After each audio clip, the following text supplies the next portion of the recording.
Hello, good morning, जोहार। मैं संजय और आप देख रहे हैं न्यूज झारखंड।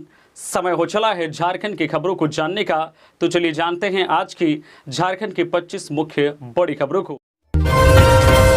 डुमरी उपचुनाव को लेकर चुनाव प्रचार खत्म। अंतिम दिन सीएम हेमंत सोरेन ने जेएमएम उम्मीदवार बेबी देवी के पक्ष में किया रोड शो। चुनाव प्रचार के अंतिम दिन रविवार को सूबे के मुख्यमंत्री हेमंत सोरेन ने डुमरी में भव्य रोड शो किया। अपने अंदाज में सीएम हेमंत सोरेन का रोड शो पूरे इसरी बाजार में हुआ। इस दौरान उनके साथ राज्य के ग्रामीण विकास मंत्री आलमगीर आलम और मंत्री हफीजुल हसन और उत्पाद मंत्री शाह, डुमरी की जेएमएम प्रत्याशी बेबी देवी भी ओपन जीप में रही। मंगलवार को होने वाले मतदान को लेकर हेमंत सरकार के मंत्रिमंडल ने डुमरी उपचुनाव को लेकर पूरा ताकत झोंक दिया है। लिहाजा अंतिम दिन बेबी देवी के पक्ष में चुनाव प्रचार करने अपने मंत्रिमंडल के साथ खुद मुख्यमंत्री हेमंत सोरेन चुनावी मैदान में कूद पड़े और लंबा रोड शो किया। इस दौरान सीएम हेमंत सोरेन और दोनों मंत्रियों के साथ सदर विधायक श्री दिव्य कुमार सोनू, बड़कागांव के विधायक अंबा प्रसाद समेत डुमरी और जिला जेएमएम के हजारों नेता और कार्यकर्ता बाइक में सवार होकर रोड शो में हिस्सा लिया। तो बाइक रैली में शामिल इंडिया गठबंधन के कार्यकर्ताओं द्वारा सीएम हेमंत सोरेन और गठबंधन की प्रत्याशी बेबी देवी के समर्थन में जमकर नारे भी लगाए। सीएम हेमंत सोरेन के रोड शो को देखने के लिए डुमरी से इसरी बाजार तक जन समूह की भीड़ भी इस दौरान देखने को मिला। डुमरी उपचुनाव प्रचार के अंतिम दिन पदयात्रा में शामिल हुए सुदेश महतो, यशोदा देवी के पक्ष में की वोट की अपील। डुमरी उपचुनाव को लेकर प्रचार के अंतिम दिन रविवार 3 सितंबर 2023 को राजनीतिक दलों की जोर आजमाई सड़कों पर दिखी। इंडिया गठबंधन की प्रत्याशी बेबी देवी के पक्ष में जहां मुख्यमंत्री हेमंत सोरेन रोड शो करते नजर आए, वहीं एनडीए प्रत्याशी यशोदा देवी के पक्ष में पदयात्रा में आजसू सुप्रीमो सुदेश महतो शिरकत किए। मालूम हो कि 5 सितंबर 2023 को होने वाले उपचुनाव को लेकर 3 सितंबर की शाम 5 बजे चुनाव प्रचार थम गया है। अब प्रत्याशी घर घर जाकर मतदाताओं को अपने पक्ष में वोट देने की अपील करते नजर आएंगे। एनडीए प्रत्याशी यशोदा देवी के पक्ष में निकाली गई पदयात्रा बोकारो जिले के नावाडी के कोदवाडी मोड़ से कटघरा मोड़, नावाडी चौक, ब्लॉक चौक तक निकाली गई, जबकि दूसरी पदयात्रा नावाडी के तेलो बस्ती में निकाली गई। इसके अलावा तेलो और अलार्गो में सभा की गई। इस पदयात्रा की अगुवाई आजसू सुप्रीमो सुदेश महतो ने किया। डुमरी उपचुनाव 373 बूथों पर 5 सितंबर को वोटिंग। नावाडी व चंद्रपुरा प्रखंड में 8 आदर्श व 2 सखी मतदान केंद्र। डुमरी विधानसभा में 5 सितंबर 2023 को उपचुनाव है। इससे लेकर सभी तैयारी अंतिम चरण में है। 3 सितंबर को शाम 5 बजे चुनाव प्रचार थमने के बाद अब प्रत्याशी डोर टू डोर अपने पक्ष में वोट की अपील मतदाताओं से करेंगे। इस उपचुनाव में कुल 373 बूथों पर मतदान होना है। मतदान के प्रति वोटरों का रुझान बढ़ाने को लेकर डुमरी विधानसभा उपचुनाव के लिए बोकारो जिले के नावाडी व चंद्रपुरा प्रखंड में 8 आदर्श मतदान केंद्र चिन्हित किए गए हैं। बोकारो जिला निर्वाचन पदाधिकारी सह डीसी कुलदीप चौधरी ने बताया कि नावाडी प्रखंड में 5 व चंद्रपुरा प्रखंड में 3 मतदान केंद्र को आदर्श मतदान केंद्र के रूप में चिन्हित किया गया है। वहीं नावाडी व चंद्रपुरा प्रखंड में 1-1 सखी मतदान केंद्र चिन्हित किया गया है। सखी मतदान केंद्र में पीठासीन पदाधिकारी समेत सभी मतदान कर्मी महिलाएं होंगी। इन केंद्रों पर मूलभूत सुविधाओं के साथ साथ मतदाताओं के लिए विशेष इंतजाम होंगे। गिरिडीह सांसद चंद्र प्रकाश चौधरी के आवास में बेरमो थाने की पुलिस ने की जांच। 5 सितंबर को डुमरी में होने वाले उपचुनाव को लेकर चुनाव प्रचार के अंतिम दिन रविवार 3 सितंबर की देर शाम को गिरिडीह सांसद चंद्र प्रकाश चौधरी के बेरमो स्थित मकोली आवासीय कार्यालय में जांच के लिए बेरमो थाने की पुलिस पहुंची, लेकिन पुलिस को यहां किसी प्रकार की कोई भी चीज बरामद नहीं मिली, जिसके बाद पुलिस वापस लौट गई। सांसद प्रतिनिधि दीपक महतो ने कहा है कि पुलिस सिर्फ एनडीए के लोगों को परेशान कर रही है। पुलिस INDIA के नेताओं के यहाँ भी जांच करे। धनबाद में टैंकर और कोयला लदे ट्रक के बीच सीधी टक्कर, हादसे में 2 लोगों की दर्दनाक मौत। धनबाद में भीषण सड़क हादसे में 2 मजदूरों की दर्दनाक मौत हो गई। कोलकाता लेन में बरवाडा से गोविंदपुर की ओर आ रहे पानी टैंकर और कोयला लदे ट्रक के बीच टक्कर के बाद मौके पर अफरा तफरी मच गई। हादसे के बाद कोयला लदा ट्रक पलट गया, जिसके नीचे दबने से दोनों की मौत हो गई। घटना गोविंदपुर थाना क्षेत्र के GT रोड कालाडी मोड़ के पास की है। मृतकों में कंचनपुर पंचायत के बागमारा गाँव निवासी हार्डकोक भट्टा कर्मी लाल मोहन किस्कू और जो है कांडरा निवासी 60 वर्षीय किशन सिंह के रूप में हुई है, जो पेट्रोल पंप पर काम करते थे। हादसे के बाद दोनों गाड़ियों के ड्राइवर और खलासी मौके से फरार हो गए। घटनास्थल पर लोग की भारी भीड़ जमा रही। घटना की जानकारी मिलते ही मौके पर पहुंची पुलिस ने दोनों शवों को कब्जे में लेकर पोस्टमार्टम के लिए भेज दिया। इस दौरान सड़क के दोनों तरफ गाड़ियों की लंबी कतार लग गई, जिस कारण सड़क में जाम की स्थिति उत्पन्न हो गई थी। बाद में पुलिस ने गाड़ियों का परिचालन सामान्य कराया। घटना के बाद ग्रामीणों ने मुआवजे की मांग को लेकर जीटी रोड को जाम करने की कोशिश की, लेकिन पुलिस ने लोग को समझा बुझाकर शांत करा दिया। उधर घटना के बाद मृतक के परिजनों में कोहराम मच गया है। 8 सितंबर से फिर शुरू होगी बाबूलाल की संकल्प यात्रा। इस जिले में होगी पहली सभा। झारखंड बीजेपी प्रदेश अध्यक्ष बाबूलाल मरांडी संकल्प यात्रा के दूसरे चरण की शुरुआत 8 सितंबर से करेंगे। दूसरे चरण का पहला पड़ाव कोडरमा होगा। 8 सितंबर को जिले के डोमचांच प्रखंड अंतर्गत चंद्रावती मैदान हाई स्कूल के पास सभा की तैयारी हो रही है। कोडरमा बीजेपी जिला अध्यक्ष नीतीश चंद्रवंशी ने बताया कि 8 सितंबर को दोपहर 3 बजे बाबूलाल मरांडी की सभा होगी। पहले यहां 4 सितंबर को बाबूलाल की संकल्प यात्रा प्रस्तावित थी, लेकिन डुमरी उपचुनाव में व्यस्तता की वजह से तारीखों में बदलाव किया गया है। धनबाद के काली माटी ग्राउंड में खेल रहे थे बच्चे, वज्रपात से गई एक की जान, दूसरा गंभीर। जिले के निरसा थाना क्षेत्र अंतर्गत मुगमा में रविवार को वज्रपात की चपेट में आने से एक बच्चे की मौत हो गई, जबकि दूसरा गंभीर रूप से घायल है। घटना के संबंध में मृतक बच्चे के पिता दीपक कुमार ने बताया है कि रविवार होने की वजह से उनका बच्चा अमन कुमार पास की काली माटी के समीप मैदान में खेलने गया था, जहाँ खेलने के दौरान आकाशीय बिजली गिरी, जिसकी चपेट में आने से अमन कुमार झुलस गया। घटना की सूचना पाकर स्थानीय लोगों की मदद से बच्चे को लेकर वह धनबाद के Shaheed Nirmal Mahto medical college and hospital पहुंचे, जहां चिकित्सकों ने अमन कुमार को मृत घोषित कर दिया। इस वज्रपात की चपेट में एक घायल अन्य बच्चे को धनबाद के एक निजी अस्पताल में इलाज के लिए ले जाया गया है, जहां उसकी स्थिति गंभीर बताई जा रही है। महंगाई के खिलाफ आज 4 सितंबर को कांग्रेस का आंदोलन। प्रदेश अध्यक्ष राजेश ठाकुर ने केंद्र सरकार पर साधा निशाना। देश में बढ़ती महंगाई को लेकर झारखंड प्रदेश कांग्रेस ने केंद्र सरकार के खिलाफ मोर्चा खोल दिया है। कांग्रेस द्वारा केंद्र सरकार पर निशाना साधते हुए अब आंदोलन की रूपरेखा तैयार की जा रही है। इसी कड़ी में सोमवार को सभी जिलों में कांग्रेस महंगाई के खिलाफ आंदोलन करेगी। कांग्रेस प्रदेश अध्यक्ष राजेश ठाकुर ने कहा है कि भाजपा गला घोंटकर 2 बूंद पानी देने का काम कर रही है। कांग्रेस भवन में वे रविवार को संवाददाता सम्मेलन को संबोधित कर रहे थे। इस मौके पर मारवाड़ी कॉलेज के मनोविज्ञान विभाग के असिस्टेंट प्रोफेसर राजकिशोर राम ने अपने समर्थकों के साथ कांग्रेस पार्टी की सदस्यता ग्रहण की। अवैध खनन केस। साहिबगंज एसडीपीओ राजेंद्र दुबे से आज ईडी करेगी पूछताछ, बुलाया दफ्तर। झारखंड के साहिबगंज में 1000 करोड़ के अवैध खनन केस में ईडी की टीम एसडीपीओ राजेंद्र दुबे से पूछताछ करेगी। इससे पूर्व राजेंद्र दुबे से दिसंबर 2022 में पूछताछ हुई थी। इस मामले में नए तथ्य सामने आने के बाद डीएसपी को ईडी ने फिर से समन किया है। डीएसपी को सोमवार को दिन के 11 बजे एजेंसी के रांची जोनल ऑफिस में उपस्थित होने को कहा गया है। ईडी को अंदेशा है कि अवैध खनन केस में प्रमुख गवाह रहे विजय हांसदा को मैनेज करने की कोशिश राजेंद्र दुबे ने भी की थी। अवैध खनन और इससे अर्जित राशि की मनी लॉन्ड्रिंग के केस में ईडी ने साहिबगंज डीसी रामनिवास यादव से पूछताछ की थी।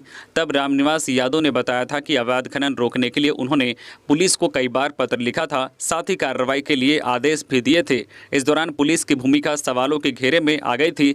डीसी ने अपने आदेश से जुड़े साक्ष्य भी एजेंसी को उपलब्ध कराए थे। यही वजह है कि ईडी ने राजेंद्र दुबे को इस मामले में समन किया है। राजेंद्र दुबे साहिबगंज के खनन क्षेत्र में ही बतौर डीएसपी पोस्टेड रहे हैं। हजारीबाग के टाटीझरिया में स्कॉर्पियो ने पेड़ में मारी टक्कर, 9 घायल।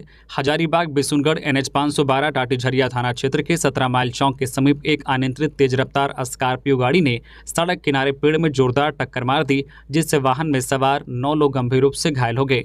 वाहन पर सवार यात्री हजारीबाग से बोकारो लौट रहे थे। इस हादसे के बाद स्थानीय लोग व पुलिस प्रशासन की मदद से घायलों को इलाज के लिए सदर अस्पताल हजारीबाग भेजा गया। 17 माइल चौक के समीप सड़क पर बने गड्ढे के कारण अचानक वाहन चालक ने अपना नियंत्रण खो दिया, जिससे वाहन पूरी तरह से क्षतिग्रस्त हो गया और यह घटना घटी है।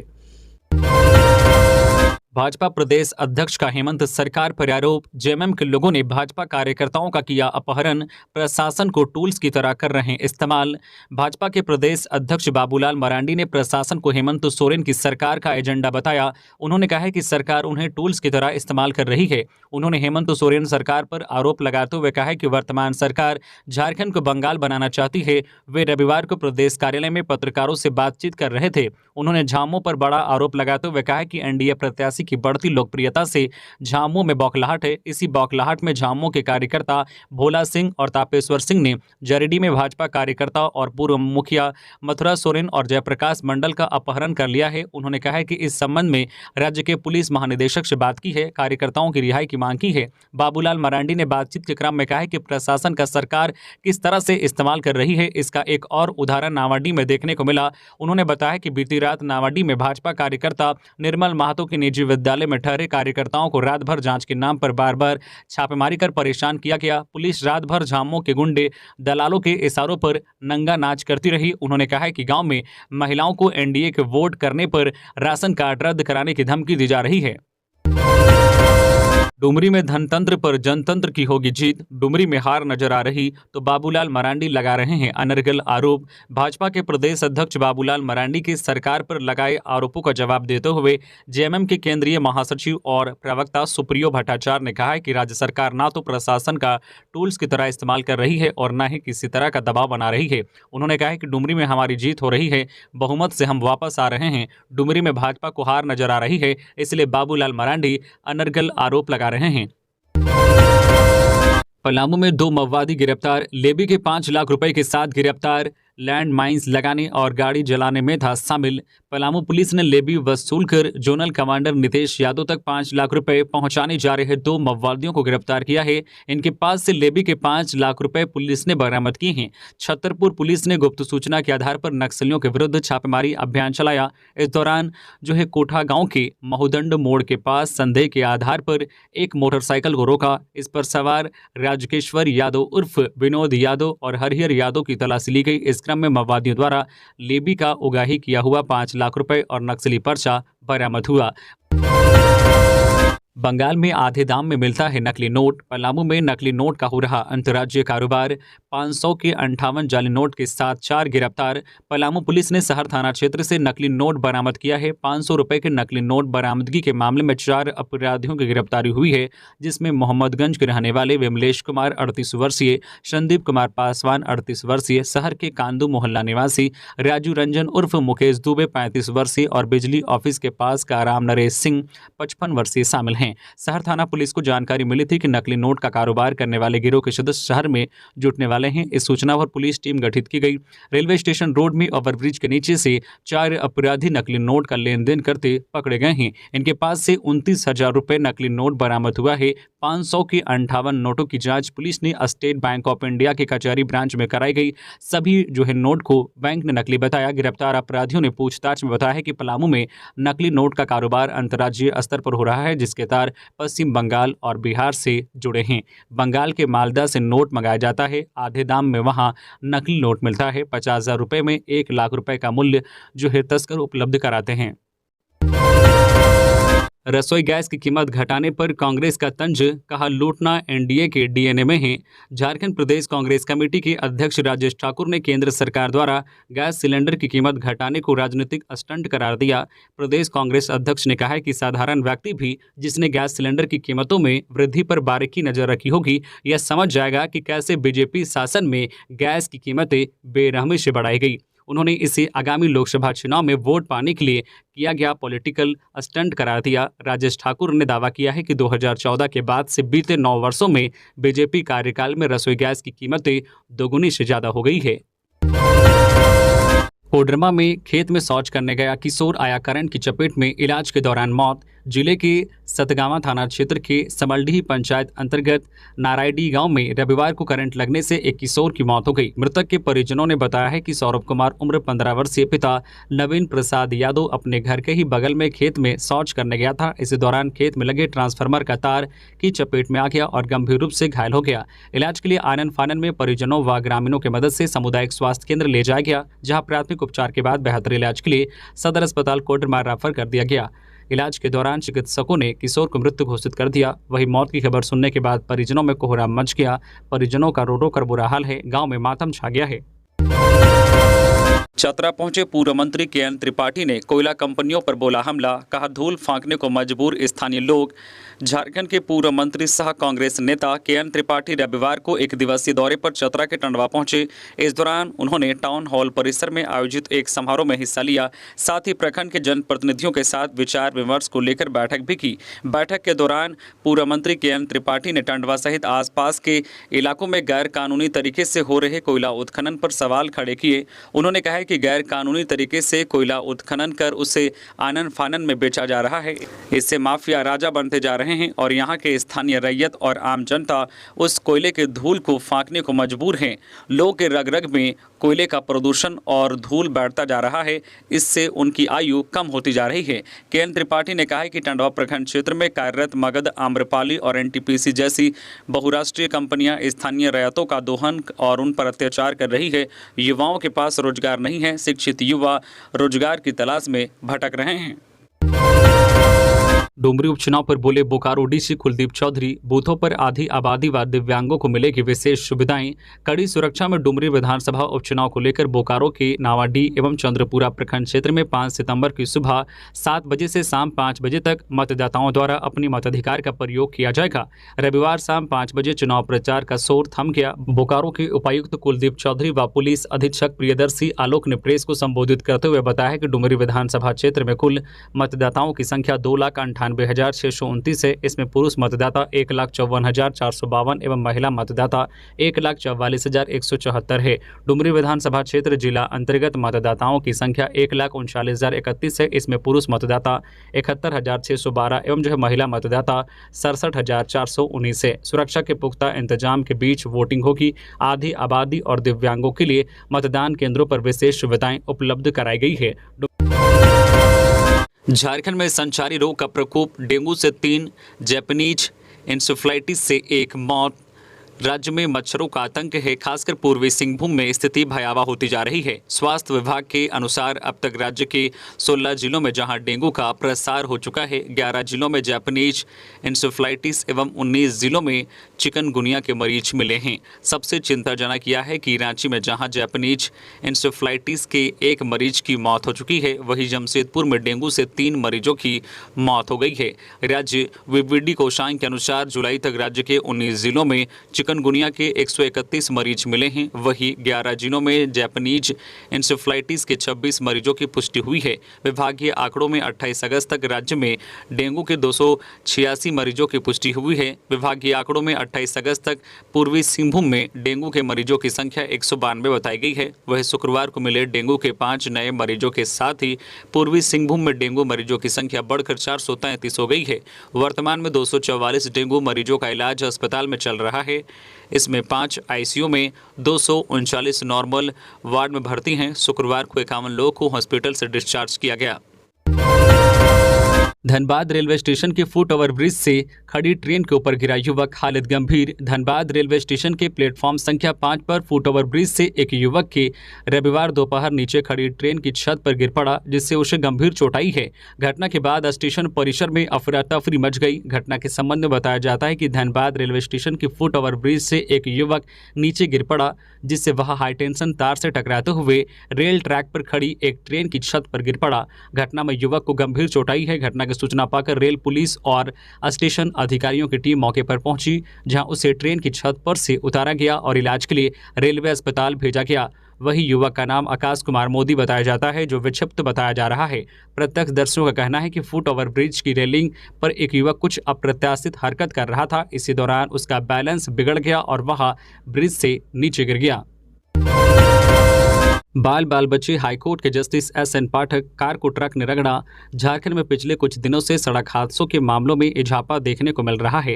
राज्य के अंदर शायद ही कोई ऐसा दिन गुजरता हो जिस दिन सड़क दुर्घटनाओं की वजह से लोग की जान पर बात नहीं आती हो। इसी कड़ी में एक ताजा मामला गढ़वा से निकलकर सामने आया है। यहाँ हाईकोर्ट जज की गाड़ी में ट्रक से भीषण भिड़ंत हो गई, जिसमें जस्टिस एस.एन. पाठक बाल बचे हैं। मिली जानकारी के मुताबिक गढ़वा से मेदिनीनगर होते हुए रांची लौट रहे झारखंड हाईकोर्ट के जस्टिस एस.एन. पाठक की कार से माल लदा ट्रक अनियंत्रित होकर सट गया। इस दुर्घटना में जस्टिस पाठक बाल बाल बचे, उनकी कार में खरोंच आई है।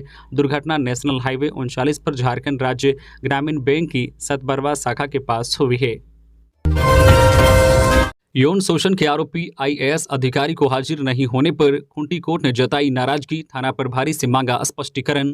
यौन शोषण के आरोपी आईएएस अधिकारी सैयद रियाज अहमद को कोर्ट में उपस्थित नहीं करने पर मुख्य न्यायिक दंडाधिकारी सत्यपाल की अदालत ने नाराजगी जताई है। इसे लेकर मुख्य न्यायिक दंडाधिकारी सत्यपाल ने खूंटी थाना प्रभारी से स्पष्टीकरण मांगा है। कोर्ट ने कहा है कि अभियुक्त के खिलाफ निर्गत समन का तामील कराकर प्रतिवेदन न्यायालय में प्रस्तुत क्यों नहीं किया गया है। ऐसी स्थिति में क्यों ना न्यायालय के आदेश का पालन नहीं करने के लिए आपका वेतन बंद करने का आदेश पारित किया जाए। कोर्ट ने खूंटी के थाना प्रभारी को 8 सितंबर तक जवाब प्रस्तुत करने का आदेश दिया है। साथ ही कोर्ट ने कहा है कि संतोषजनक जवाब नहीं मिलने पर वेतन पर रोक लगा दी जाएगी। राज्य समन्वय समिति ने राज्यपाल को सौंपा ज्ञापन, विधेयक लौटाने में संविधान की हुई अनदेखी, विधेयक को फिर से भेजें। राज्य समन्वय समिति के सदस्यों ने रविवार को राजभवन जाकर विधानसभा से पारित विधेयकों को राजभवन से लौटाए जाने को लेकर ज्ञापन सौंपा। समन्वय समिति की ओर से विनोद कुमार पांडे, राजेश ठाकुर, बंधु तिर्की, फागू बेसरा, योगेंद्र प्रसाद उपस्थित थे। सौंपे गए ज्ञापन में समन्वय समिति की ओर से राजभवन को बताया गया है कि विधेयक लौटाने में संविधान की अनदेखी हुई है। समन्वय समिति ने कहा है कि राज्य सरकार ने राज्य के आदिवासी और मूलवासी के हक की रक्षा के लिए और झारखंडी अस्मिता एवं पहचान बनाए रखने के लिए 3 महत्वपूर्ण विधेयक विधानसभा से पारित कर जो है राज्यपाल को भेजे, लेकिन राज्यपाल सचिवालय द्वारा कुछ एक बिंदुओं पर आपत्ति दर्ज कर इन्हें सरकार को लौटा दिया गया। राजभवन की ओर से विधेयकों को लौटाते वक्त यह नहीं बताया गया कि इन विधेयकों में किस तरह की आपत्ति है। ऐसा न कर राजभवन सचिवालय की ओर से संविधान के अनुच्छेद 200 की अनदेखी की गई है।